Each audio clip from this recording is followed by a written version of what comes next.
അവസാനത്തെ ഒരു ഭൂകമ്പമുണ്ടല്ലോ, അവസാനത്തെ ലോകാവസാനമുണ്ടല്ലോ, അത് വല്ലാത്ത സംഭവമാണ്.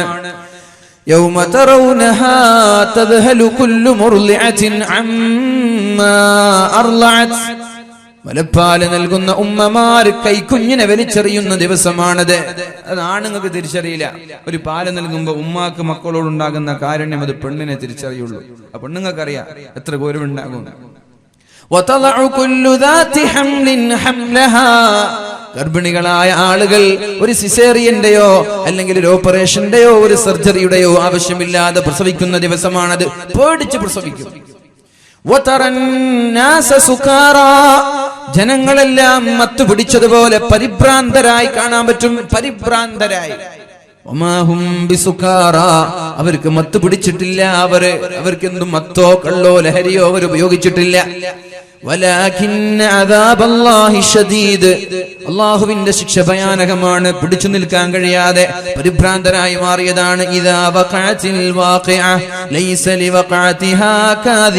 നമ്മൾ എന്നും ഓതുന്ന സൂറത്താണല്ലോ അത്. ആ സംഭവിക്കേണ്ടത് സംഭവിച്ചു കഴിഞ്ഞാൽ ആ സംഭവത്തെ അന്ത്യദിനത്തെ നിഷേധിക്കാൻ ഒരാളും ഉണ്ടാവൂല. ചില ആളുകൾ താഴ്ന്നവരായിരിക്കും, ചില ആളുകൾ ഉയർന്നവരായിരിക്കും.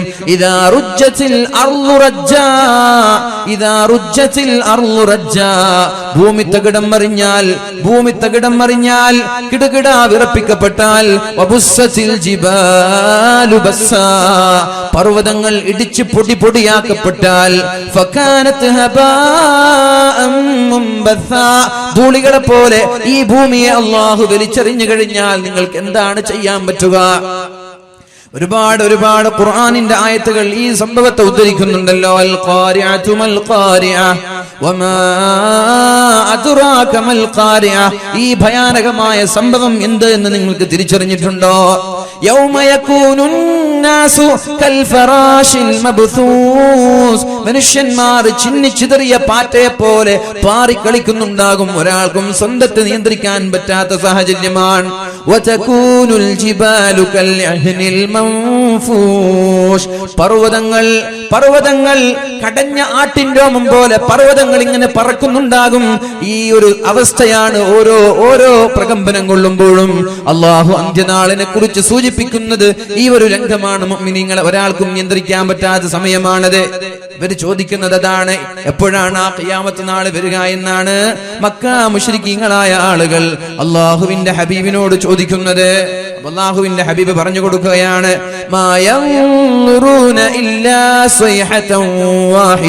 അതിന് കാത്തിരിക്കേണ്ട ആവശ്യമില്ല, വെറും ഒരു അട്ടഹാസം മാത്രമാണത്.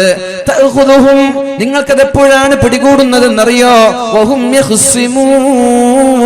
നിങ്ങൾ തർക്കിക്കുന്നതിനിടയിൽ അങ്ങാടിയിലേക്ക് പോയ ആളുകൾ വീട്ടിലേക്ക് തിരിച്ചു വരാൻ അവസരം നൽകൂല. സ്കൂളിലേക്ക് പോയ ആളുകൾ സ്കൂളിൽ നിന്ന് ഉമ്മയെ കാണട്ടെ, ഞാൻ ഉമ്മയെ കണ്ടിട്ട് മരിക്കാമെന്ന് വിചാരിച്ചാൽ ഉമ്മയെ കാണാൻ അവർക്ക് പറ്റൂല. പ്രവാസികളായ ആളുകൾ GCC രാഷ്ട്രങ്ങളിൽ ഒരുപാട് ആളുകൾ ഒരുമിച്ച് കൂടി പ്രവാസികളായ ആളുകൾ ഒന്ന് ഭാര്യയെയും മക്കളെയും കാണട്ടെ എന്ന് വിചാരിച്ചാൽ കാണൂല. പ്രവാസം വലിയ പ്രതിസന്ധി ഘട്ടത്തിലാണ്. ഖത്തർ എന്ന് പറയുന്ന GCC രാഷ്ട്രങ്ങളിലെ ഇസ്ലാമിക രാജ്യത്തെ മറ്റുള്ള രാജ്യങ്ങളൊക്കെ കൂടി ഒറ്റപ്പെടുത്തിക്കൊണ്ടിരിക്കുന്ന ഒരു സാഹചര്യം. ലക്ഷക്കണക്കിന് പ്രവാസികൾ അന്നം തേടി മറ്റുള്ള എല്ലാ GCC രാഷ്ട്രങ്ങളിലും പോയി. അതിൽപ്പെട്ട ഖത്തറിൽ ജോലി ചെയ്യുന്ന ഒരുപാട് ആളുകൾ, ബിസിനസ് നടത്തുന്ന ഒരുപാട് ആളുകൾ നമ്മുടെ നാട്ടിലുണ്ട്. അപ്പോ അമേരിക്കയുടെയും ഇസ്രായേലിന്റെയും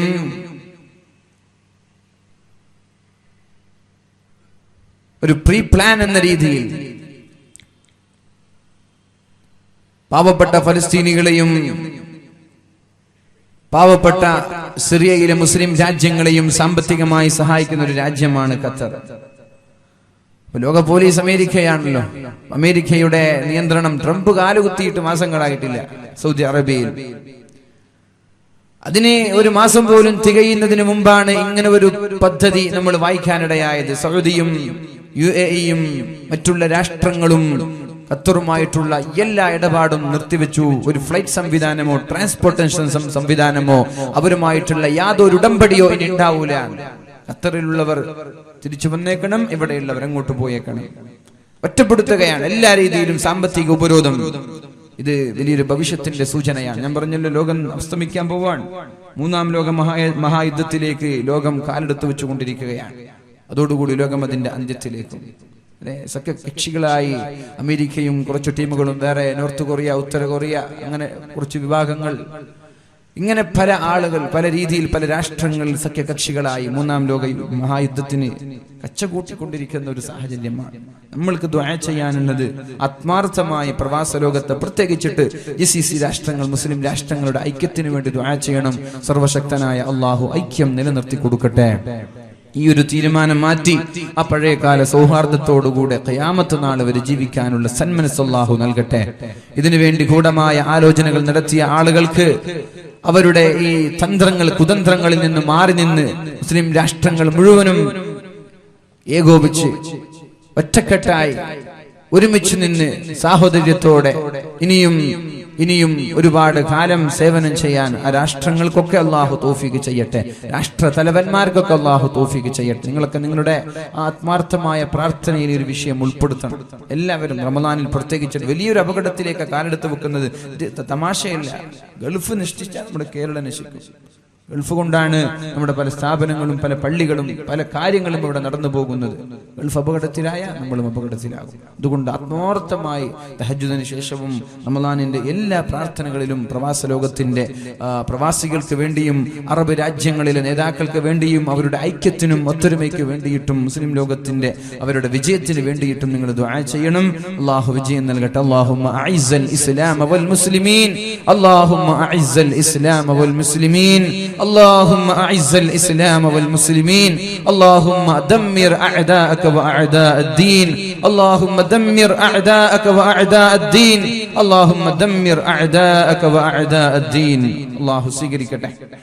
അപ്പോൾ നമ്മൾ പറഞ്ഞു വന്നത് فلا يستطيع ما ينظرون إلا صيحة واحدة وهم يخصمون. അവർ അന്യോന്യം തർക്കിച്ചു കൊണ്ടിരിക്കുന്നതിനിടയിലാണ് ഈ അന്ത്യനാൾ വരിക. അങ്ങാടിയിൽ പോയ ആളുകൾ പച്ചക്കറി വാങ്ങിക്കൊണ്ടിരിക്കുകയാണ്. അപ്പോഴാണ് പെട്ടെന്ന് ഇസ്രാഫീൽ അലൈഹിസ്സലാം ഊതുന്നത്. ഒന്ന് വീട്ടിൽ പോയിട്ട് മക്കളെ കാണാൻ പോലും അവർക്ക് അവസരം നൽകൂല.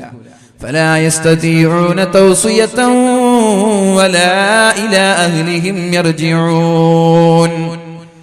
ഇങ്ങനെ ഒരു അന്ത്യനാൾ മഹാനായ ഇസ്രാഫീൽ അലൈഹിസ്സലാം സൂറന്ന കാഹളത്തിൽ പിടിച്ച് ഊതുമ്പോഴേക്കും അവർക്ക് ഫലാ യസ്തതിഊന തൗസിയ, ഒരു ഉപദേശം നൽകാനോ വസിയത്ത് നൽകാനോ പോലും സാധിക്കൂല. ഭാര്യമാരോട് മക്കളോട് ഒരു വസിയത്ത്, അവസാനമായ ഒരു വസിയത്ത് നൽകൂലേ, അത് നൽകാൻ പോലും അല്ലാഹു അവസരം നൽകൂല.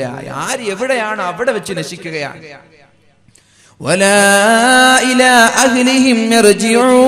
നാട്ടിലേക്കോ വീട്ടിലേക്കോ കുടുംബങ്ങളിലേക്കോ മടങ്ങാനും ഒരാൾക്കും സാധിക്കൂല.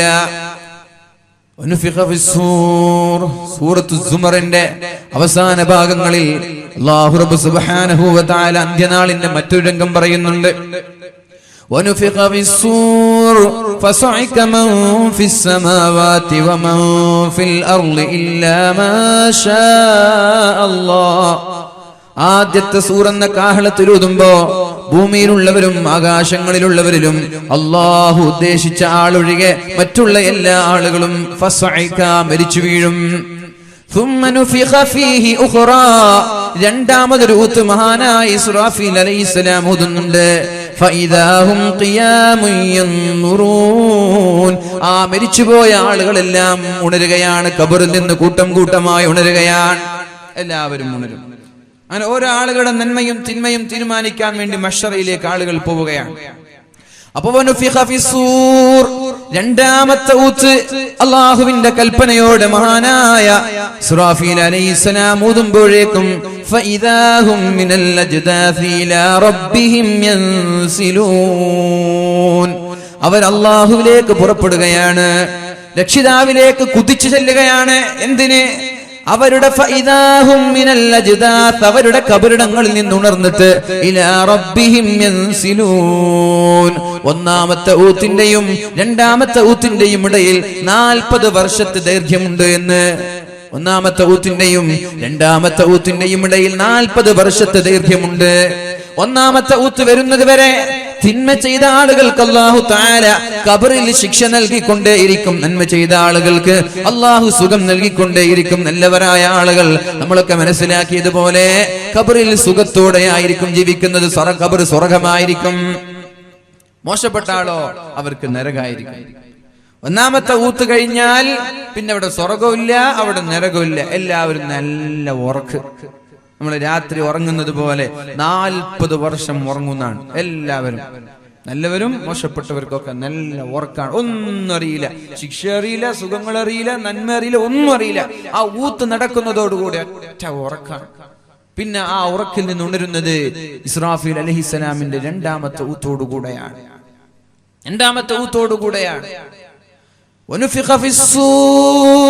രണ്ടാമത് ഊതുമ്പോൾ ഫൈദാഹും എല്ലാ ഖബറാളികളും ഖബറിൽ നിന്ന് ഉണരുകയാണ്. യൻസിലൂൻ പെട്ടെന്ന് ഖബറാളികൾ ഖബറിൽ നിന്ന് എണീറ്റ് പുറപ്പെടുകയാണ് അല്ലാഹുവിന്റെ കോടതിയിലേക്ക്. യൗമഇദി യസ്ദുറുന്നാസു അശ്താതൻ ലിയുറൗ അഅമാലഹും. നന്മ കാണാൻ ഞാൻ ചെയ്തത് നന്മ, എന്റെ നന്മ അല്ലാഹു സ്വീകരിച്ചിട്ടുണ്ടോ, ഞാൻ നരകത്തിലാണോ സ്വർഗ്ഗത്തിലാണോ ഇതറിയാൻ വേണ്ടി ആളുകൾ വളരെ ധൃതിയിൽ വളരെ വേഗത്തിലോടുകയാണ്. ഈ പോയില്ലേ വലിച്ചു കൊണ്ടുപോവാൻ മഹ്ശറയിലേക്ക്. അങ്ങനെയോ ചില ആളുകളുടെ അവസ്ഥ എന്താണ്?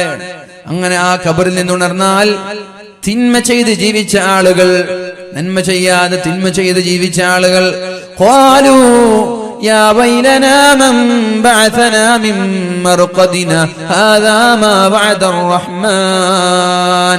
അവർ ചോദിക്കുകയാണ്, മൻ ബഅസനാ മിൻ മർഖദിനാ ഹാദാ, ഈ ഉറക്കിൽ നിന്ന് ആരാണ് ഞങ്ങളെ ഉണർത്തിയത്? അല്ലേ, ഉറക്കിൽ നിന്ന് വിളിക്കുന്നത് എല്ലാവർക്കും വല്ലാത്ത ദേഷ്യമുള്ള പരിപാടി അല്ലെ. നമ്മളിപ്പോ രാവിലെ ഉറങ്ങായിരിക്കും, അപ്പോഴായിരിക്കും ആരെങ്കിലും ഒരു അതിഥി വന്ന് നമ്മൾ വിളിക്കുന്നത്, നമുക്ക് വല്ലാതെ ഒരു ദേഷ്യം വരും അല്ലെ. കാരണം മനുഷ്യനെ ഒരു സമാധാനത്തോടെ ഇരിക്കുന്ന ഒരു സമയം ഉറക്കാൻ. അങ്ങനെ ചിലപ്പോൾ രാത്രി ഉറങ്ങിയിട്ടുണ്ടാവില്ല, അങ്ങനെ ആയിരിക്കും രാവിലെ ഉറങ്ങാം. ആ ഉറങ്ങുമ്പോ ഒരാൾ വന്നിട്ട് വിളിച്ചാൽ ദേഷ്യം ഉണ്ടാവൂലേ? ഭൂരിഭാഗം ആളുകൾക്കും ഉറക്കുന്ന വിളിക്കുന്ന വലിയ ദേഷ്യമാണ്. അപ്പൊ ഇതുപോലെ ഇവര് സുഖമായിട്ട് കിടന്നുറങ്ങി. ഇത്ര കാലം ശിക്ഷ അനുഭവിച്ച ഖബറാളികളൊക്കെ സുഖമായിട്ട് ഖബറിൽ ഉറങ്ങാണ് 40 വർഷക്കാലം. അപ്പൊ അവരിങ്ങനെ കണ്ണൊക്കെ ചിമ്മി കണ്ണൊക്കെ മിഴിച്ചു നോക്കി അവർ ചോദിക്കുകയാണ്, ഈ ഉറക്കത്തിൽ നിന്ന് ആരാണ് ഞങ്ങളെ ഉണർത്തിയത്, ആരാണ് ഞങ്ങളെ വിളിച്ചത്? ഇത് കാരുണ്യവാനായ അള്ളാഹുവിന്റെ വാക്കാണ്. അള്ളാഹു എന്നൊരു വാക്ക് നൽകിയിട്ടുണ്ടല്ലോ, നിങ്ങളെ ഞാൻ പുനർജനിപ്പിക്കുമെന്ന് പറഞ്ഞിട്ടുണ്ടല്ലോ. ഹാദാ മാ വഅദർ റഹ്മാൻ, കാരുണ്യവാനായ അല്ലാഹുവിന്റെ വാഗ്ദാനമാണിത്. വസദഖൽ മുർസലൂൻ, എല്ലാവരും എല്ലാ പ്രവാചകന്മാരും പറഞ്ഞത് സത്യമാണല്ലോ. ഇൻ കാനത് ഇല്ലാ സൈഹതൻ വാഹിദ, രണ്ടാമത്തെ ഊത്തും ഒരട്ടഹാസം മാത്രമാണ്. സൂറെന്ന കാഹളം പിടിച്ച് ഊതുമ്പോഴേക്കും വലിയൊരു അട്ടഹാസം ഇവിടെ സംഭവിക്കുകയാണ്. ഇല്ലാ സൈഹതൻ വാഹിദ ഫഇദാ ഹും ജമീഉൻ ലദൈനാ മുഹളറൂൻ, എല്ലാ ആളുകളും എന്റെ മുന്നിലേക്ക് കൊണ്ടുവരപ്പെടുകയാണ്. ഒരുപക്ഷേ സ്വമേധയാ പോവുകയല്ല, കൊണ്ടുവരപ്പെടുകയാണ്. സായിഖുൻ വഖരീൻ, എല്ലാവരുടെയും കൂടെ 2 മലക്കുകളുണ്ട്. നല്ലത് ചെയ്ത് നന്മ ചെയ്ത് ജീവിച്ച ആളുകളെ വളരെ മാന്യമായ രീതിയിലാണ് കൊണ്ടുപോവുക. അല്ലെ, എങ്ങനെയാണോ മരിച്ചത് അതുപോലെയാണ്. നിങ്ങൾ എങ്ങനെയാണോ മരിച്ചത് അതേപോലെ നിങ്ങളെ പുനർജനിപ്പിക്കുമെന്നാണ്. കള്ളും കുടിച്ചിട്ടാ മരിച്ചത്, വ്യഭിചരിച്ചിട്ടാ മരിച്ചത്, അതേപോലെ നിസ്കരിക്കുമ്പോ സുജൂദിനാ മരിച്ചത്, സുജൂദ് ചെയ്യുന്നവനായിട്ടാണ് ഉണരുക. ഹറമിൽ വെച്ചാണ് മരിച്ചതെങ്കിൽ തൽബിയത്ത് ചൊല്ലി ലബ്ബൈക അല്ലാഹുമ്മ ലബ്ബൈക്. ഷഹീദായിട്ടാണ് മരിച്ചതെങ്കിൽ ശരീരത്തിൽ നിന്ന് രക്തം ഇങ്ങനെ ഇറ്റിക്കൊണ്ടാണ് അവർ ഉണരുക. ഹറാം ചെയ്തിട്ട് മരിച്ചാൽ ആ ഒരു രീതിയിലാണ് നാളെ ഉണരുക. തുബഅസൂന കമാ തമൂതൂൻ, എങ്ങനെയാണോ നിങ്ങൾ മരിക്കുന്നത് അതേപോലെയാണ് അല്ലാഹു നിങ്ങളെ പുനർജനിപ്പിക്കുന്നത് എന്ന് മുഹമ്മദുർ റസൂലുള്ളാഹ് സല്ലല്ലാഹു അലൈഹി വസല്ലം. വസദഖൽ മുർസലൂൻ, പ്രവാചകന്മാർ എന്ന് പറഞ്ഞത് സത്യമാണല്ലോ. അന്ന് വാദലക്ക് ഉസ്താദുമാരെ ഇങ്ങനൊരു ഖബറിനെ കുറിച്ച് ഓർമ്മിപ്പിച്ചിട്ടുണ്ടല്ലോ. ഇങ്ങനെ ഒരു സദസ്സ്, ഇങ്ങനൊരു സദസ്സിൽ, ഇങ്ങനൊരു വാദിന്റെ പ്രഭാഷണ സദസ്സിൽ ഖബറിനെ കുറിച്ചും മഹ്ശറയെ കുറിച്ചും പുനർജന്മത്തെ കുറിച്ചും എല്ലാവരും സൂചിപ്പിച്ചിട്ടുണ്ടല്ലോ. അത് സത്യമാണല്ലോ. दुनिया के ये मुसाफिर मंजिल तेरे ഖബർ ഹേ. ഓ യാത്രക്കാരാ, നിന്റെ ജീവിതം ഒരുപാട് കാലം നിനക്ക് ദൈർഘ്യമില്ല. നിന്റെ വീട് ഖബറിടമാണ്. മനോഹരമായ അമ്പരചുംബിയായ വീട് നീ നിർമ്മിച്ചാലും 2 കോടിയുടെ 3 കോടിയുടെ 8 കോടിയുടെ വീട് നീ നിർമ്മിച്ചാലും 10 ലക്ഷം രൂപ ചെലവഴിച്ച് ഒരു വണ്ടിയുടെ നമ്പർ പ്ലേറ്റ് നീ വാങ്ങിച്ചാലും അതൊക്കെയല്ലേ നമ്മുടെ നാടിന്റെ ട്രെൻഡ്. അതാണല്ലോ കാസർഗോട്ടുകാരന്റെ അഭിമാനം. അതാണല്ലോ കാസർഗോട്ടുകാരൻ അഭിമാനത്തോടെ നെഞ്ചുവിരിച്ച് നടക്കുന്നത്. എന്താ, ഞങ്ങളുടെ നാട്ടുകാര് നമ്പർ പ്ലേറ്റ് വാങ്ങുന്നത് 10 ലക്ഷം കൊടുത്തിട്ടാണെന്ന്. വിഡ്ഢികളുടെ ലോകത്താണ് ഇവർ ജീവിക്കുന്നത്. 10 ലക്ഷം കൊണ്ട് 2 വണ്ടി വാങ്ങിച്ചൂടെ? ആ സമയത്താണ് വെറുതെ ആവശ്യമില്ലാതെ 10 ലക്ഷം കൊടുത്തിട്ട് അനാവശ്യ കാര്യങ്ങൾക്ക് ചെലവഴിക്കുന്നത്. എന്നാൽ ഇവരോട് ഏതെങ്കിലും ഒരു പാവപ്പെട്ട ആൾക്ക് ഒരു വീട് വെച്ച് കൊടുക്കാൻ പറ്റുമോ എന്ന് ചോദിച്ചാൽ പറയും. അപ്പോഴാണ് പറയുന്നത്, ബിസിനസ് ഒക്കെ ആകെ ഡള്ളാണല്ലോ, കച്ചവടമാകെ നഷ്ടത്തിലാണ്, ഗൾഫ് രാജ്യത്ത് സാമ്പത്തിക മാന്ദ്യമാണല്ലോ, ഞാൻ എങ്ങനെയാണ് സഹായിക്കുക? ആരാണ് ഈ പറയുന്നത്? 10 ലക്ഷവും 5 ലക്ഷവും നമ്പർ പ്ലേറ്റിന് കൊടുത്ത് 1-ാം നമ്പറിനും 2-ാം നമ്പറിനും 3-ാം നമ്പറിനും വേണ്ടി മത്സരിക്കുന്ന ആളുകളാണ് ഒരു 10,000 രൂപ അല്ലെങ്കിൽ 1 ലക്ഷം രൂപ ചോദിക്കുമ്പോൾ പറയുന്നത്. അള്ളാഹുവിന്റെ കോടതിയുണ്ട്. അള്ളാഹു നൽകുന്ന പണമാണത്. അഹങ്കരിക്കാനുള്ളതല്ല, ധൂർത്തടിക്കാനുള്ളതല്ല. പാവങ്ങളായ ആളുകൾ അള്ളാഹു പട്ടിണി കൊണ്ട് പരീക്ഷിക്കുമ്പോ മുതലാളിമാരായ ആളുകളെ അള്ളാഹു നൽകാനാണ്, സമ്പത്ത് കൊണ്ടാണ് പരീക്ഷിക്കുന്നത്. പാവങ്ങൾ ക്ഷമിക്കണേ, മുതലാളിമാര് നൽകണേ. ഇതാണ് ലോകത്തിന്റെ നീക്കുപോക്ക്. ഇങ്ങനെയാണ്. ഇത് രണ്ടും ലോകത്തിന്റെ നിലനിൽപ്പിന് ആവശ്യമാണ്. ഈ ബാലൻസ് ഇവിടെ വേണം. പട്ടിണി പാവങ്ങളായ ആളുകൾ ക്ഷമിക്കണം. ബാഗും എടുത്ത് സഞ്ചിയും എടുത്ത് അതേപോലെ മക്കളെ തോളിലേറ്റി നാടുനീളെ ബെഗ് ചെയ്യാൻ ഇരക്കാൻ പോവേണ്ടവരല്ല. കണ്ട ഷോപ്പിലേക്ക്, കണ്ട അങ്ങാടിയിലേക്ക് റമദാൻ ആകുമ്പോഴേക്കും പച്ചത്തട്ടവും പച്ചക്കുപ്പായവും ധരിച്ച് മുസ്ലിമാണോ അല്ലേ എന്നറിയില്ല പർദ്ദ ധരിച്ചിറങ്ങുകയാണ് ഒരു സംഘം, ഒരു മാഫിയ. ഒരുപാട് ആളുകൾ ഇറക്കി വിടുകയാണ്. 2-3 ലോഡ് പൂഴി ഇറക്കുന്നത് പോലെ ബെഗേഴ്സിന് റമദാൻ ആകുമ്പോൾ ഇറക്കി വിടുകയാണ്. നിരുത്സാഹപ്പെടുത്തേണ്ട വിഷയമാണിത്. നിരുത്സാഹപ്പെടുത്തേണ്ട വിഷയമാണിത്. അതിന്റെ സോഴ്സ് കണ്ടെത്തി ഈ ഒരു ബെഗേഴ്സിന്റെ മാഫിയകൾ നമ്മൾ നിർത്തിവെക്കണം. എന്തൊരു ആഭാസമാണിത്. റമദാൻ എന്ന് വരും പറയുമ്പോ ആളുകൾക്ക് ഓർമ്മ വരുന്നത്, ചില ആളുകൾക്ക് ഓർമ്മ വരുന്നത് ഇഫ്താർ സംഗമമാണ്, വയർ നിറക്കുന്ന സംഭവമാണ്. ചില ആളുകൾക്ക് ഓർമ്മ വരുന്നത് റമദാൻ എന്നാൽ ബാഗും തൂക്കി പച്ച കുപ്പായവും ധരിച്ചിട്ട് ബെഗ് ചെയ്ത് നടക്കുന്ന യാചകന്മാരെയാണ്. ഈ ഒരു രീതിയിലേക്ക് റമദാനിനെ കൊണ്ടെത്തിച്ച ആളുകൾ അവർ മുസ്ലിമീങ്ങൾ ഉണ്ടാകും, അമുസ്ലിമീങ്ങൾ ഉണ്ടാകും, ആരുമാവട്ടെ. ഇത് ഒരിക്കലും പ്രോത്സാഹിപ്പിക്കപ്പെടേണ്ട വിഷയമല്ല. യാചന നിരുത്സാഹപ്പെടുത്തേണ്ടതാണ്. അതുകൊണ്ട് നമ്മുടെ നാട്ടിൽ നിന്നൊരാൾ പോലും യാചകരില്ലാതെ സംരക്ഷിക്കേണ്ടത് നാട്ടുകാരുടെ ബാധ്യതയാണ്. അതുകൊണ്ട് നമ്പർ പ്ലേറ്റുകൾ വാങ്ങിച്ച് പൊങ്ങച്ചം നടിക്കുന്ന ആളുകളോട് പറയാനുള്ളത്, ആ തുകകൾ കൊണ്ട് പാവങ്ങൾ ഇവിടെയുണ്ട്. 1000 രൂപയ്ക്ക് വേണ്ടി കാത്തിരിക്കുന്നവരുണ്ട്. വീടില്ലാതെ പീഡികത്തിണ്ണയിൽ കിടന്നുറങ്ങുന്നവരുണ്ട്. വസ്ത്രം വാങ്ങാൻ കഴിയാതെ, പുസ്തകം വാങ്ങാൻ കഴിയാതെ പ്രയാസപ്പെടുന്ന പട്ടിണി പാവങ്ങൾ ഒന്നല്ല, ആയിരക്കണക്കിന് ആളുകളുണ്ട്. ആ തുകകൾ കൊണ്ടുപോയി ആ പാവപ്പെട്ടവന്റെ വിഷമം കണ്ടാൽ ഞാൻ പറയട്ടെ, ഈ അഹങ്കാരം തീരും സഹോദരങ്ങളെ, ഈ പൊങ്ങച്ചം തീരും സഹോദരങ്ങളെ. ഒന്ന് നിങ്ങൾ പോവണം, ഏതെങ്കിലും RCC, ഏതെങ്കിലും ക്യാൻസർ റീജിയൻ സെന്ററുകളിൽ പോവണം. ഏതെങ്കിലും ഒരു രോഗികളായി ഒരുപാട് രോഗികൾ നിലവിളിക്കുന്ന ഏതെങ്കിലും ഹോസ്പിറ്റലിലേക്കൊന്ന് പോവണം. നിന്റെ അഹങ്കാരം നഷ്ടമിക്കാൻ. ഈ സമ്പത്തെല്ലാം നശിക്കും. ഒരു രോഗം വന്നാൽ മതി, അല്ലാഹു ഒരു പരീക്ഷണം നൽകിയാൽ മതി, ഒന്നുകൊണ്ടും നിനക്കൊരു ഉപകാരം ഉണ്ടാവൂല. കോടിക്കണക്കിന് രൂപ ചെലവഴിച്ചാലും ശിവ ലഭിക്കാത്ത ദയനീയമായ അവസ്ഥ നമ്മളിലേക്ക് കടന്നു വന്നാൽ അപ്പോഴായിരിക്കും നീ അള്ളാഹുവിലേക്ക് മടങ്ങാൻ നിനക്ക് തോന്നുന്നത്. അപ്പോഴാണ് അള്ളാഹു പറയുന്നത്, നിന്റെ സമയം അതിക്രമിച്ചു പോയിട്ടുണ്ട് എന്ന്. അതുകൊണ്ട് ഇങ്ങനെയുള്ള ആഭാസങ്ങളെല്ലാം നിർത്തിവെച്ച് നാടിന്റെ നന്മയ്ക്ക് വേണ്ടി, പാവങ്ങളായ ആളുകളുടെ നിലനിൽപ്പിന് വേണ്ടി എല്ലാവരും നമ്മുടെ സമ്പത്ത് ഉപയോഗിക്കണം. അള്ളാഹു തൗഫീഖ് ചെയ്യട്ടെ, അള്ളാഹു തൗഫീഖ് ചെയ്യട്ടെ. എന്റെ പ്രിയമുള്ള സഹോദരങ്ങൾ, ഈ വിഷയം വളരെ ഗൗരവമായിട്ട് എടുക്കുക. ഒരിക്കലും ബെഗേഴ്സ്, യാചകന്മാരെ പ്രോത്സാഹിപ്പിക്കരുത്. അത് നല്ല നല്ല ആരോഗ്യമുള്ള ആളുകളൊക്കെ എന്നിട്ട് ഇങ്ങനെ വണ്ടി മുട്ടുക, വീട് മുട്ടുക, മനുഷ്യന്മാർ ഉറങ്ങാൻ അനുവദിക്കൂല. അല്ലേ? അങ്ങനെയൊക്കെ അവസ്ഥയാണ്. ഇവർക്കൊക്കെ ഒരു ആയത്തുണ്ട്, യാചകന്മാരെ ആട്ടി ഓടിക്കാൻ പാടില്ല. അത് ഏത് യാചകന്മാരാണ്? ഒന്നിനും കൊള്ളാത്ത ആളാണ്, നടക്കാനും കഴിയില്ല, ഇരിക്കാനും കഴിയില്ല. അങ്ങനെയുള്ള ആണെങ്കിൽ പിന്നെയും കുഴപ്പമില്ല. ഇത് നല്ല കല്ല് പോലെയുള്ള ചെറുപ്പക്കാരൊക്കെ വന്നിട്ട് ബെഗ് ചെയ്യാന്ന് പറഞ്ഞാൽ എന്തൊരു മോശമാണത്. എവിടെയെങ്കിലും ജോലി ചെയ്താൽ കിട്ടൂല്ലേ 10,000 രൂപ? അവർക്കറിയാം ജോലി ചെയ്താൽ 10,000 കിട്ടുക, ബെഗ് ചെയ്താൽ ഡെയിലി 10,000 കിട്ടും. അതാണ് ഇതിന്റെ പിന്നിലുള്ള രഹസ്യം. ഡെയിലി 10,000 ഒന്നല്ല, ഡെയിലി ലക്ഷങ്ങൾ സമ്പാദിക്കുന്ന യാചകരില്ലേ? ട്രെയിനിലൊക്കെ പോയി നോക്കിയേ, ഒരു ബോഗിയിൽ നിന്ന് തന്നെ 100,000 ഒരു ബോഗിൽ മിനിമം 10 എല്ലാവരും കൊടുക്കൂലേ? കൈയില്ലാത്ത ഒരാളാണ് സങ്കല്പിക്കുക. ഒരു ബോഗിൽ നിന്ന് 1000, അങ്ങനെ എത്ര ബോഗിയുണ്ട്, എത്ര ട്രെയിൻ ഉണ്ട്, ഡെയിലി 10,000 സംഭവിക്കുന്ന യാചകന്മാരില്ലേ? ഇവരൊക്കെ ഈ യാചിച്ചു കൊണ്ടുപോയി എവിടെ വെക്കാണ്? ഇവരുടെ കാലം മരണം വരെ യാചന തന്നെ. ഈ പൈസ എവിടെ കൊണ്ടുപോയാ വെക്കുന്നതെന്നാണ് ഞാൻ ആലോചിക്കുന്നത്. അപ്പൊ ഇതൊക്കെ നിരുത്സാഹപ്പെടുത്തി ഈ വിഷയങ്ങളൊന്നും പ്രോത്സാഹിപ്പിക്കപ്പെടരുത്. യാചകന്മാരെ വീട്ടിലേക്ക് വരുമ്പോൾ അവരുടെ ഡീറ്റെയിൽ അറിയാം. എവിടെയാണ് വീട്, നിങ്ങൾക്ക് അവിടെ എത്തിച്ചേരാം, നിങ്ങളെ വീട്ടിൽ എത്തിച്ചേരാം. നിങ്ങൾക്ക് അങ്ങനെ പ്രയാസം ഉണ്ടെങ്കിൽ ഹറമിൽ വരേണ്ടത് ഇവിടെ മാത്രമല്ല, ഹറമിൽ വരേണ്ടത്.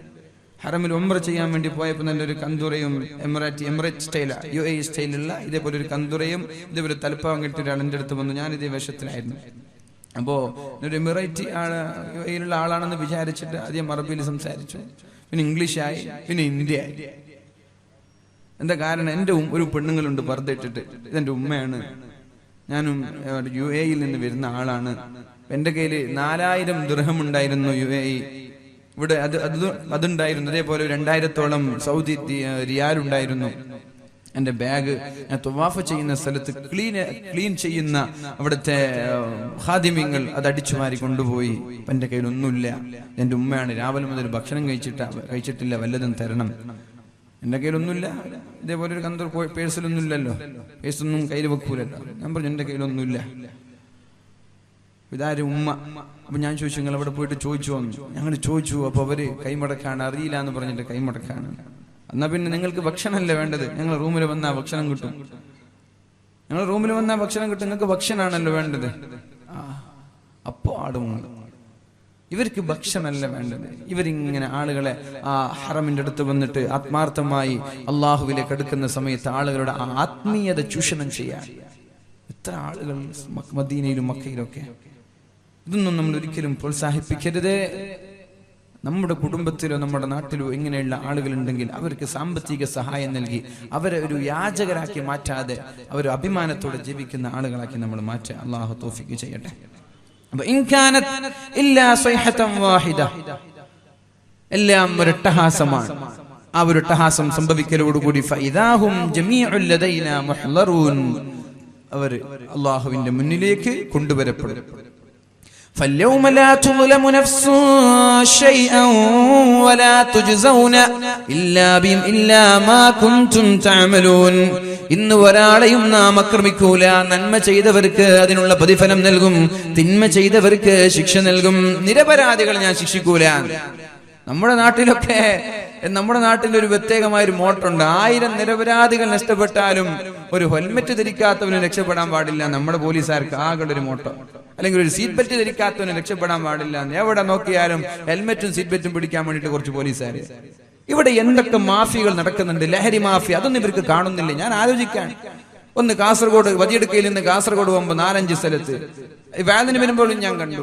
ഇനി എവിടെ പോകുമ്പോഴും 4-5 പോലീസുകാർ അപ്പുറത്തും ഇപ്പുറത്തും നിന്ന് ബെൽറ്റ് ആര് ധരിച്ചിട്ടില്ല, ഹെൽമെറ്റ് ആര് ധരിച്ചിട്ടില്ല. ഇതാണ് ഇപ്പൊ വലിയ ക്രിമിനൽ കുറ്റം. ഇന്നത്തെ ക്രിമിനൽ കുറ്റമാണ് ഹെൽമെറ്റ് ധരിക്കാത്തത്. പോലീസുകാരെ നിങ്ങളെ പണിയെടുക്കണം. ഇവിടെ എത്ര ലഹരി മാഫിയകൾ ഇവിടെ ഉണ്ട് അല്ലെ? എത്ര ലഹരി മാഫിയകൾ. അവരൊന്ന് മനസ്സറിഞ്ഞ് നമ്മുടെ നാട്ടിലിറങ്ങിയിട്ട് ഈ ക്രിമിനലുകളെ, ഈ ഗുണ്ടകളെ ഒന്ന് ജയിലിൽ കൊണ്ടയടിച്ച് ഇവിടെ ആഭാസങ്ങൾ നടക്കോ, ഇവിടെ കൊലപാതകങ്ങൾ നടക്കോ?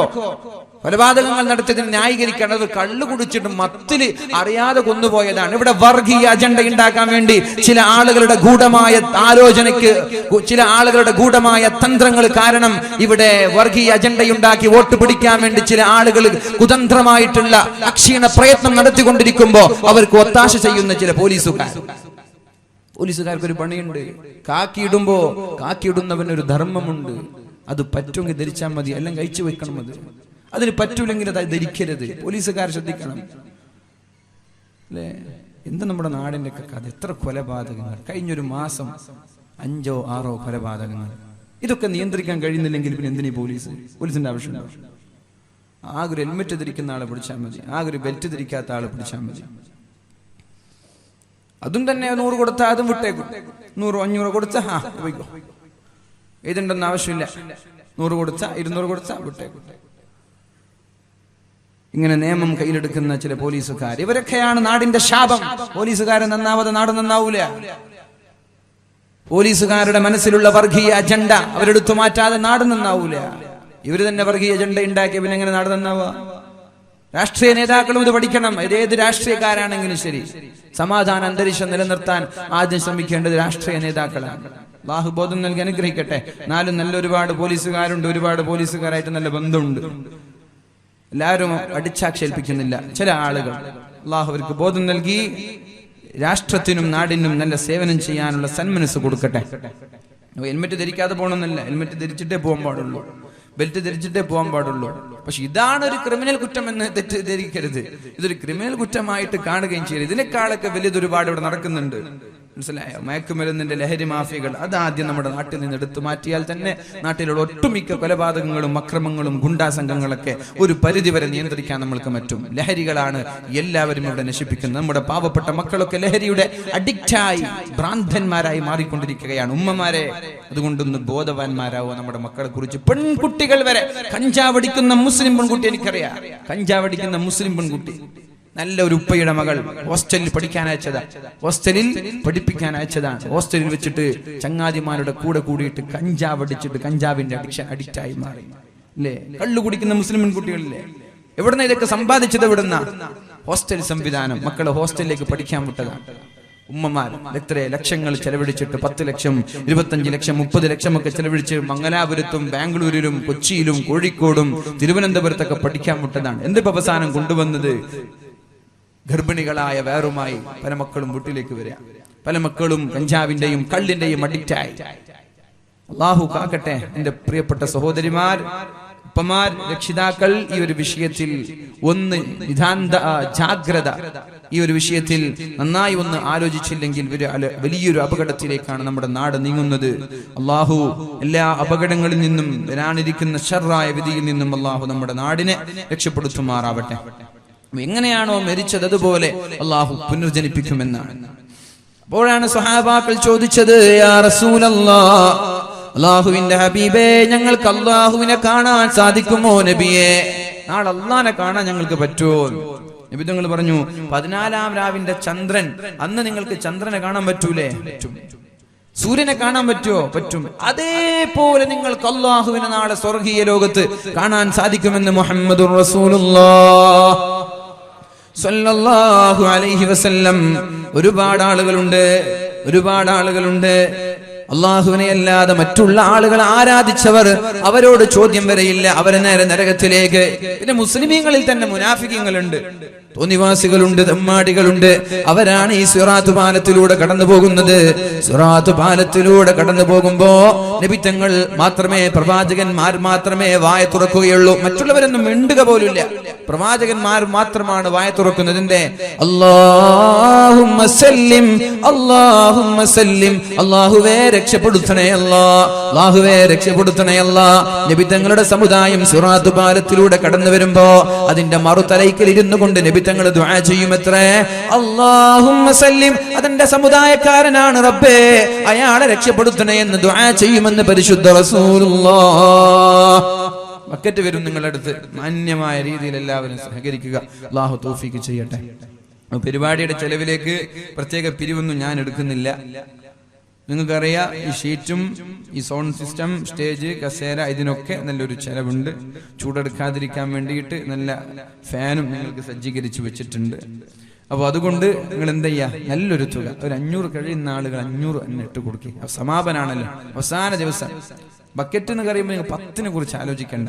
ഇത് 10-ന്റെ ബക്കറ്റ് അല്ല എന്ന് മനസ്സിലാക്കുക. ബക്കറ്റ് എന്ന് പറയുമ്പോൾ 10 ആലോചിക്കേണ്ട. റമദാനാണ്. എല്ലാ മാസങ്ങളിൽ നിന്നും വിഭിന്നമായിട്ടുള്ള ഒരു സംഭാവന ചെയ്യാം. കഴിയുന്ന ആളുകൾ 500, കഴിയുന്ന ആളുകൾ 500 ഇടുക. ഒരു 2000 കഴിയുമെങ്കിൽ 2000 ഇടുക. ഒരു മിനിമം 2000-500 എനിക്ക് കഴിയില്ല ഉസ്താദ്, എന്റെ കയ്യിലാകെ 100, അത് ഇട്ട് കൊടുക്കുക. 100 ഒരു മിനിമം ഇട്ട് കൊടുക്കുക. അള്ളാഹു സ്വീകരിക്കട്ടെ, അള്ളാഹു തൗഫീഖ് ചെയ്യട്ടെ. 100 ഇട്ട് കൊടുക്കാൻ പറ്റാത്ത ആളുകൾ ഇവിടെ ഉണ്ടാവോ? എനിക്ക് ഉണ്ടാവൂല എന്ന് ഞാൻ പറയൂല, അല്ലെ? 100 കഴിയാത്ത ആളുകളൊക്കെ ഉണ്ടാകും. അപ്പൊ അവർക്ക് കഴിയുന്ന ഒരു തുക, നിങ്ങൾക്ക് കഴിയുന്ന ഒരു തുക എത്രയായാലും അപ്പോൾ ബക്കറ്റ് ഇൻഷാ അല്ലാഹ് നിങ്ങൾ അടുത്ത് വരും. ഈ ഒരു ബക്കറ്റിൽ തന്നെ ഇതിനുള്ള ഒരു പരിഹാരം അല്ലെ, 2-2.5 ലക്ഷത്തോളം ചെലവ് മൊത്തത്തിൽ. ആ ഒരു ചെലവ് ഇന്നലെ ഇന്നും മിനിഞ്ഞാന്നൊക്കെ ആയി. ഇനി ഇന്ന് സമാപനമാണ്. ആ ബക്കറ്റിൽ തന്നെ നമ്മൾക്ക് കിട്ടിയാൽ അൽഹംദുലില്ലാഹ് റാഹത്താണ്. കഴിഞ്ഞ പ്രാവശ്യം 25,000 രൂപ കടമുണ്ടായിന്ന് പറഞ്ഞു. 75,000 രൂപ ഉണ്ടായിരുന്നു. ഇതിന്റെ സംഘാടകർ തന്നെ ഏറ്റെടുത്തു. 10,000, 15,000, 5,000 ഒക്കെ ഏറ്റെടുത്ത് എന്നിട്ട് 25,000 കടം ബാധ്യതയെ ബാക്കിയായി. ഇന്ന് ഇപ്രാവശ്യം അങ്ങനെ ഉണ്ടാവരുത് ഇൻഷാ അല്ലാഹ്. സഹായിക്കുക. നിങ്ങളോട് ചോദിക്കുന്നില്ല 1000 കൊടുക്കാൻ പറ്റുന്ന ആൾ ആരെന്നൊന്നും ഞാൻ ചോദിക്കുന്നില്ല. നിങ്ങൾക്ക് എത്ര കൊടുക്കാൻ പറ്റുമെന്നൊന്നും ചോദിക്കുന്നില്ല. കൈ പൊക്കാൻ മടിയുള്ള ആളുണ്ടാകും, പിന്നെ കൈ പൊക്കുന്ന ആളുകളുണ്ടാകും. അതുകൊണ്ട് നിങ്ങൾ കൈ പൊക്കണ്ട. നിങ്ങൾ 1000 കൊടുക്കാൻ പറ്റുന്ന ആളുകൾ 1000 രൂപ ആ ബക്കറ്റിലിട്ട് സഹകരിക്കുക. അള്ളാഹു തൗഫീഖ് ചെയ്യട്ടെ. റഹ്മുർ-റഹീമായ റബ്ബ് നമ്മുടെ സ്വതക്ക കാരണം ഈമാൻ സലാമത്തായി മരിക്കാനുള്ള തൗഫീഖ് നൽകട്ടെ. നമ്മുടെ സ്വതക്ക കാരണം അള്ളാഹു അപകടങ്ങളിൽ നിന്ന് നമ്മെ രക്ഷപ്പെടുത്തട്ടെ. നമ്മുടെ സ്വതക്ക കാരണം ഒരു സെക്കൻഡ് പോലും നരകത്തിൽ കിടക്കാത്ത സ്വർഗ്ഗം അള്ളാഹു നൽകട്ടെ. നമ്മുടെ സ്വതക്ക കാരണം ഖബറിടം അള്ളാഹു വിശാലമാക്കി പ്രകാശപൂരിതമാക്കി അള്ളാഹു അനുഗ്രഹിക്കട്ടെ. നമ്മുടെ സ്വതക്ക കാരണം മാരകമായ രോഗങ്ങളിൽ നിന്ന് അള്ളാഹു നമ്മെ കാക്കട്ടെ. സ്വതക്ക കാരണം മരണം വരെ അഭിമാനത്തോടെ ഇസ്സത്തോടെ ജീവിക്കാൻ അള്ളാഹു തൗഫീഖ് ചെയ്യട്ടെ. മനസ്സിൽ എന്തെങ്കിലും ഉദ്ദേശം ഉണ്ടെങ്കിൽ ആ ഉദ്ദേശം മനസ്സിൽ വെച്ചിട്ട് ബക്കറ്റിൽ ഇട്ട് കൊടുക്കുക. തുടങ്ങിക്കോളെ. അപ്പോ വസദക്കൽ മുർസലൂൻ, പ്രവാചകന്മാർ പറഞ്ഞത് സത്യമാണ്. അങ്ങനെ തിന്മ ചെയ്ത ആളുകൾ നരകത്തിലേക്ക് വീഴും, നല്ലവരായ ആളുകളൊക്കെ സ്വർഗ്ഗത്തിലേക്ക് പോവാൻ. അവസാനമായി അല്ലാഹുവിന്റെ ഹബീബ് സല്ലല്ലാഹു അലൈഹി വസല്ലം പറയുന്നുണ്ട്, ഫകുല്ലു ബനി ആദമ തഅകുലുഹുന്നാർ. മനുഷ്യനെ തീ ഇങ്ങനെ തിന്നുകൊണ്ടേയിരിക്കും, മനുഷ്യനെ തീ തിന്നുകൊണ്ടേയിരിക്കും. ഇല്ലാ അഥറ സുജൂദ്, സുജൂദ് ചെയ്ത സ്ഥലം ഒഴികെ. നെറ്റിത്തടം തീ തിന്നൂല. എവിടെ നരകത്തിൽ കിടന്നിങ്ങനെ വെന്തുരുകുമ്പോ നെറ്റിത്തടത്തിലേക്ക് എന്തുണ്ടാവൂല. എത്ര കത്തിയാലും എത്ര കരിഞ്ഞാലും ഇവിടേക്ക് എത്തി തട്ടൂല. സുജൂദ് അള്ളാഹുവിന് വേണ്ടി ചെയ്തിട്ടുണ്ടെങ്കിൽ അത് തിന്നാൻ അള്ളാഹു നരകത്തിന് അനുവാദം കൊടുത്തിട്ടില്ല. അങ്ങനെ എല്ലാവരെയും അള്ളാഹു നരകത്തിലിട്ടു. തിന്മ ചെയ്ത ആളുകളൊക്കെ നരകത്തിലിട്ടു. അതിനനുസരിച്ച് പല ആളുകൾ പല രീതിയിലുള്ള തെറ്റ് ചെയ്ത ആളുകളാണ്. അതിനനുസരിച്ച് അവരുടെ ശിക്ഷ അവരനുഭവിക്കും. എന്നിട്ട് അവസാനമായി നരകത്തിൽ നിന്നൊരാൾ അള്ളാഹു പുറത്തു കൊണ്ടുവരാൻ. എല്ലാ അള്ളാഹുവിനെ കൊണ്ട് ലാ ഇലാഹ ഇല്ലല്ലാഹ് മുഹമ്മദുർ റസൂലുള്ളാഹ് എന്ന് പറഞ്ഞ് എല്ലാവരും സ്വർഗ്ഗത്തിലെത്തും. എല്ലാവരും സ്വർഗ്ഗത്തിലെത്തി. എപ്പോ? അതിനുള്ള ശിക്ഷകളൊക്കെ അനുഭവിച്ച ശേഷം എത്തും. അവസാനമായി ആരെയാണ് അള്ളാഹു നരകത്തിൽ നിന്ന് സ്വർഗ്ഗത്തിലേക്ക് കൊണ്ടുവരുന്നത്? ഏറ്റവും വലിയ ചെമ്മാടിയായിരിക്കും. പക്ഷെ അയാൾ മുസ്ലിമാണ്, പക്ഷെ ഏറ്റവും വലിയ ചെമ്മാടിയാണ്. അയാളെ ആയിരിക്കും അവസാനമായി കൊണ്ടുവരാ. എന്നിട്ടോ വഹുവ ആഖിറു അഹ്ലിന്നാരി ദുഖൂലുൽ ജന്ന, നരകത്തിൽ നിന്ന് അയാളെ പുറത്തേക്ക് കൊണ്ടുവന്ന് അയാളുടെ ശരീരമാകെ കരിഞ്ഞിട്ടുണ്ട്, അയാളുടെ ശരീരമാകെ കറുത്തുപോയിട്ടുണ്ട്. അള്ളാഹുവിനോട് പറയാണ്, അള്ളാഹുവേ ഇസ്രിഫ് വജ്ഹി അനിന്നാർ. നരകത്തിനെ നോക്കി നരകത്തിൽ നിന്ന് പുറത്തെത്തി നരകം ഇങ്ങനെ കണ്ടുകൊണ്ടിരിക്കുകയാണ്. അപ്പോഴാണ് അള്ളാഹുവിനോട് പറയുന്നത്, റബ്ബേ എന്റെ മുഖത്ത് നീ ഒന്ന് നരകത്തിൽ നിന്ന് മാറ്റി നിർത്തുമോ, നരകത്തിൽ നിന്ന് മാറ്റി നിർത്തുമോ അല്ലാ, നരകം കാണാതെ എന്നെ നീ രക്ഷപ്പെടുത്തുമോ? ഖദ് ഖശബനി റീഹുഹാ, അതിന്റെ തീ എന്നെ ആകെ പിച്ചി ചീന്തിയിട്ടുണ്ട് റബ്ബേ. അപ്പോഴാണ് അള്ളാഹു ചോദിക്കുന്നത്, ഞാൻ നിന്നെ നരകത്തിന്റെ ഭാഗത്ത് നിന്ന് മാറ്റി നിർത്തിയാൽ വേറെ ഒരു കാര്യം നീ എന്നോട് ചോദിക്കാൻ പാടില്ല, ചോദിക്കുമോ? ഞാൻ നിന്നെ നരകത്തിന്റെ അടുത്ത് നിന്ന് മാറ്റി നിർത്താം, പക്ഷേ വേറെ ഒരു കാര്യം നീ എന്നോട് ചോദിക്കാൻ പാടില്ല. അപ്പൊ അയാൾ പറയാണ്, അല്ലാഹുവേ നീയാണ് സത്യം, ഞാൻ വേറെ ഒന്നും ചോദിക്കൂല. അപ്പൊ അല്ലാഹു തആല നരകത്തിന്റെ അടുത്ത് നിന്ന് മാറ്റി അവനെ സ്വർഗ്ഗത്തിന്റെ ഭാഗത്തേക്ക് തിരിച്ചു കൊടുക്കും. കുറെ നേരം സ്വർഗ്ഗം ഇങ്ങനെ അയാൾ നോക്കിയിരിക്കും, സ്വർഗ്ഗം ഇങ്ങനെ നോക്കിയിരിക്കും. കുറെ നേരം സ്വർഗ്ഗം ഇങ്ങനെ നോക്കിയിരിക്കും. അത് കഴിഞ്ഞാലോ പിന്നെ അയാൾക്ക് നിയന്ത്രണം നഷ്ടപ്പെട്ടിട്ട് അള്ളാഹുവിനോട് പറയും, അല്ലാഹുവേ അല്ലാഹുവേ അല്ലാഹുവേ എന്നെ ഒന്ന് സ്വർഗ്ഗത്തിന്റെ അടുത്തേക്ക് കൊണ്ടുപോകുമോ നീ? ഞാൻ നിന്നോട് ഒന്നും ചോദിക്കൂല എന്ന് വാക്ക് നൽകിയിട്ടുണ്ട്, എന്നാലും നീ എന്നെ പരാജിതരിൽ പെടുത്തല്ല റബ്ബേ. യാ റബ്ബി ഖദ്ദിംനി ഇൻദ ബാബിൽ ജന്ന, ഒന്ന് സ്വർഗ്ഗത്തിന്റെ അടുത്തേക്ക് കൊണ്ടുപോകണം അല്ലാഹ്. അല്ലാഹു ചോദിക്കും, നീയല്ല പറഞ്ഞൊന്നും ചോദിക്കൂല. ഞാൻ പറഞ്ഞിട്ടുണ്ട്, എന്നാലും നീ എന്നെ ജനങ്ങളിൽ ഏറ്റവും മോശക്കാരനാക്കരുത് റബ്ബേ. അപ്പൊ അല്ലാഹു ചോദിക്കുകയാണ്, ഇത് ഞാൻ നൽകാം, ഇനി ഒരു കാര്യം നീ ചോദിക്കാൻ പാടില്ല. ചോദിക്കോ? ഇല്ല റബ്ബേ ഇത് മതി, ഇനി ഞാൻ ചോദിക്കൂല. സ്വർഗത്തിന്റെ മുന്നിലേക്ക് കൊണ്ടുപോയി വെക്കുകയാണ്. അപ്പോഴാണ് അയാൾക്ക് സ്വർഗത്തിന്റെ അകത്തളങ്ങളിലുള്ള ആനന്ദങ്ങളും ഒച്ചപ്പാടും സന്തോഷവും ആഘോഷങ്ങളും കാണുന്നത്. യാ അല്ലാഹ്, ഒന്നവിടെ എത്തിപ്പെട്ടിരുന്നെങ്കിൽ എന്ന് കൊതിച്ച് ഒരുപാട് സമയം കാത്തിരിക്കും. അള്ളാഹുവിനോട് പറഞ്ഞിട്ടുണ്ടല്ലോ ഞാൻ ചോദിക്കൂല എന്ന്. എങ്ങനെയാ ചോദിക്കുക? രണ്ടുവട്ടായില്ലേ? എന്നാ പിന്നെ നിയന്ത്രണം വിട്ട് വീണ്ടും ചോദിക്കുകയാണ്. യാ റബ്ബ്, അല്ലാഹുവേ അല്ലാഹുവേ, എന്നെ ഒന്നകത്തേക്ക് കടത്തുമോ? അദ്ഖിൽനിൽ ജന്ന, സ്വർഗ്ഗത്തിന്റെ അകത്തേക്ക് എന്നെ കൊണ്ടുപോകുമോ അല്ലാഹ്? അല്ലാഹു ചോദിച്ചു, അലൈസ ഖദ അഅതൈതൽ അഹ്ദ വൽ മീസാഖ്, നിങ്ങളല്ലേ വാക്ക് തന്നത്, നിങ്ങളല്ലേ വാക്ക് തന്നത് ഞാൻ ചോദിക്കൂല എന്ന്. ഞാൻ വാക്ക് തന്നിട്ടുണ്ട് റബ്ബേ, എന്നാലും നീ എന്നെ പരാജിതരിൽ പെടുത്തല്ല അല്ലാഹ്. ഫയദ്ഹഖുല്ലാഹ്, അല്ലാഹു ചിരിക്കുകയാണ് ഇയാളുടെ വാക്ക് കേട്ടിട്ട്. എന്നിട്ട് അല്ലാഹു റബ്ബ് സുബ്ഹാനഹു വ തആല ഇയാളെ സ്വർഗ്ഗത്തിന്റെ അകത്തേക്ക് കൊണ്ടുപോവുകയാണ്. ഇയാളോട് പറഞ്ഞു, നിനക്ക് എന്താണ് സ്വർഗ്ഗത്തിൽ നിന്ന് വേണ്ടത്? വേണ്ടതൊക്കെ നീ കൊതിച്ചോളൂ, വേണ്ടതൊക്കെ നീ ആഗ്രഹിച്ചോളൂ, നിനക്ക് വേണ്ടത് ഞാൻ തരാം. ആളിങ്ങനെ കൊതിക്കാൻ തുടങ്ങി. നല്ല ഒരു വീട്, ഭാര്യ, മക്കൾ, സ്വർഗീയ അപ്സരസ്സുകൾ, സുഖങ്ങൾ, ഇങ്ങനെ ആലോചിക്കാൻ തുടങ്ങിയ ആള്. എന്നിട്ട് അല്ലാഹു ഇതൊക്കെ എനിക്ക് വേണം, ഇത് മാത്രം മതിയോ? നിനക്ക് വണ്ടി വേണ്ടേ? നിനക്ക് സുഖങ്ങൾ വേണ്ടേ? നിനക്ക് അത് വേണ്ടേ എന്നൊക്കെ അല്ലാഹു തിരിച്ചു ചോദിക്കാം. അതുണ്ടല്ലോ, അതും വേണം. അല്ലാഹു ഓരോന്നോരോന്ന് ഓർമ്മപ്പെടുത്തി. നിനക്ക് അത് വേണ്ടേ? എന്താ സ്വർഗത്തിന്റെ അവസ്ഥ? എന്താണ് സ്വർഗത്തിൽ നിനക്ക് ഇഷ്ടമുള്ളതൊക്കെ അവൻ ഓരോന്ന് അല്ലാഹു ഓർമ്മപ്പെടുത്തുകയാണ് അവനോട്, ഓരോ കാര്യങ്ങൾ. എന്നിട്ട് അവൻ ഇതൊക്കെ പറഞ്ഞു കൊടുത്തു. എന്നിട്ട് അവസാനം അല്ലാഹു പറയാൻ, നീ ആഗ്രഹിച്ചില്ലേ, അതിന്റെ 10 ഇരട്ടി ഞാൻ നിനക്ക് സ്വർഗത്തിൽ എടുത്തു വെച്ചിട്ടുണ്ട്.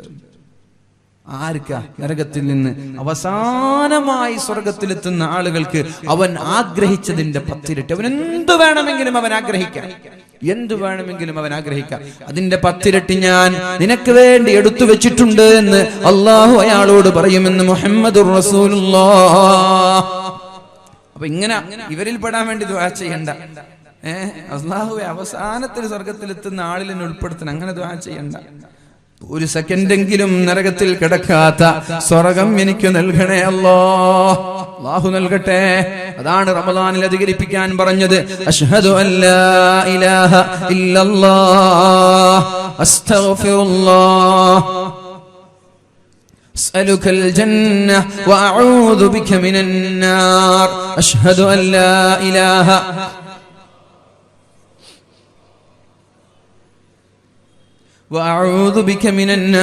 അല്ലാഹുവേ, നീ ഞങ്ങൾക്കൊരു സെക്കൻഡ് പോലും നരകം നൽകാതെ, നരകത്തിൽ കടക്കാതെ സ്വർഗം ഞങ്ങൾക്ക് നൽകണേ അല്ലാഹ്. ഞങ്ങളുടെ മാതാപിതാക്കൾ, ഞങ്ങളുടെ ഭാര്യ സന്താനങ്ങൾ, ഞങ്ങളുടെ കുടുംബക്കാർ, ഞങ്ങളെ സ്നേഹിക്കുന്ന, സഹായിക്കുന്ന, സഹകരിക്കുന്ന, ദുആ കൊണ്ട് വസിയത്ത് ചെയ്ത എല്ലാ ആളുകൾക്കും ഒരു സെക്കൻഡ് പോലും നരകത്തിൽ കിടക്കാത്ത സ്വർഗം നൽകണേ റബ്ബേ. നിനക്കത് ഞങ്ങൾക്ക് സ്വർഗം നൽകിയത് കൊണ്ട് നിനക്കൊന്നും കുറയാൻ പോകുന്നില്ല, ഞങ്ങൾക്ക് നരകം നൽകിയത് കൊണ്ട് നിനക്കൊന്നും ലഭിക്കാനും പോകുന്നില്ല. അല്ലാഹുവേ, ഞങ്ങൾ അമല് ചെയ്തിട്ടില്ല, പക്ഷേ ഞങ്ങൾ നിന്നോടുള്ള വെല്ലുവിളിയായിട്ടൊരു തെറ്റുപോലും ചെയ്തിട്ടില്ല. നിയന്ത്രിക്കാൻ കഴിയാതെ ചെയ്തു പോയ ഈ പാവങ്ങളുടെ ദോഷങ്ങളെല്ലാം പുറത്തു തന്ന് പരിശുദ്ധമായ റമദാനിൽ ഈ ദുആ സ്വീകരിച്ച് ഒരു സെക്കൻഡ് പോലും നരകത്തിൽ കിടക്കാത്ത സ്വർഗം ഞങ്ങൾക്ക് നൽകണേ അല്ലാഹ്.